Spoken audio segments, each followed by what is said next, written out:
আজ রাখি পূর্ণিমা। ভেবেছিলাম এবছর ভাইকে হয়তো রাখি পরাতে পারবো না, কিন্তু এই যে ভাগ্যক্রমে ভাই থেকে গেল। শুক্রবারে ভাইয়ের যাওয়ার কথা ছিল, বাট জ্বর চলে আসার জন্য আর যেতে পারলো না। আমার ছোট বোনটা খুব বলেছে, দাদা তুমি যাবে না, শনিবার কিন্তু থেকে যেও।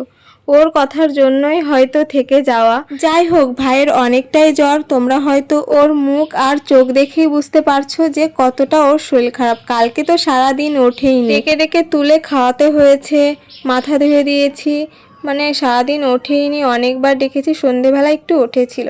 যাই হোক, ভাইয়ের রাখি পরানো হয়ে গেল, আর এদিকে বোনও দাদাকে পরাচ্ছে, কিন্তু ও বাঁধতে পারছে না, তার জন্য শেষে আমাকেই বাঁধতে হলো। যাই হোক, ও তো হাতে ছুঁয়ে দিয়েছে, এটাই যথেষ্ট। তারপর এই যে পুচকে ভাইকে পরাচ্ছি এবার রাখি। আমার আরেক ভাই, ও তো বসলোই না আসনে, ওকে দাঁড়িয়ে দাঁড়িয়েই পরিয়ে দিলাম রাখি। তো যাই হোক, 3 ভাইকেই পরিয়েছি, সবগুলোই আমার ভাই। তো বাড়ির সবগুলো মেয়েরই ছোট ভাইগুলো, শুধু এই পুচকেটারই দাদা হয় সবাই। বোনকেও পড়ালাম। তো আজকে দিনটা তোমাদের কেমন কাটলো অবশ্যই কমেন্টে জানিও। আমার তরফ থেকে পৃথিবীর সকল ভাই বোনদের জানাই রাখি পূর্ণিমার অনেক অনেক শুভেচ্ছা।